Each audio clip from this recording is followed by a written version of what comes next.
What is up, guys? Sean here, Absacre Hunting Hounds. Dog tips. Alright, we are going to go over a dog not leaving your feet. Whether it be from being shocked overly or the dog in general just doesn't want to leave your vicinity when you take it out to hunt. And this brings into play what I talked about in the night drop video.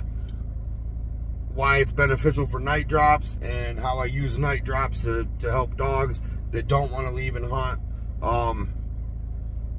The method that I use. So the best method that I've found personally is the sneak away, I guess is what we'll call it. And that's where I'll go to a spot at night, and this goes over a course of time. It takes a little bit sometimes you get right away with it. They'll be just fine.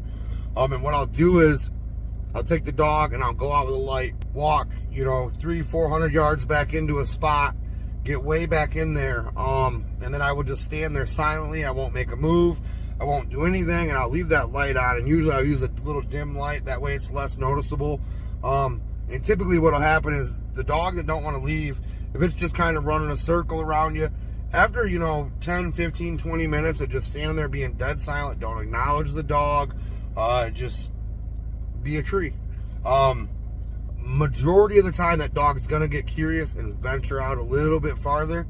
So what I like to do is when that dog gets to where it's just far enough away venturing out, maybe 50 yards or so or whatever, I'll kill that light and I will sneak as quiet as I can back to my truck. And you might get 10 steps and the dog be right back. You might make it 100 yards and the dog come back. But each time you do that, you're progressing that dog, and you'll notice over the course of time, if you have a dog that's really having a problem, which Tess is one of these dogs that I'm talking about here, guys, and this is the only way that I was actually able to break her to get her to leave my feet.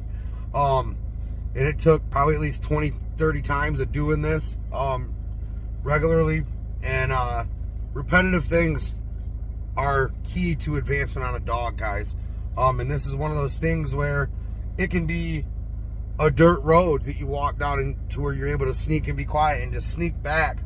And then eventually that dog is going to realize, okay, I'm not getting shocked, I'm not getting yelled at, nothing.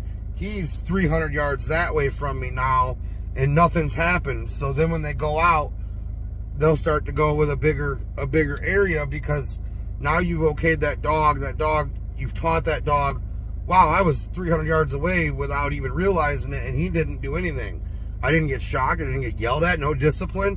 Okay, great. I'm going to go a little bit farther now.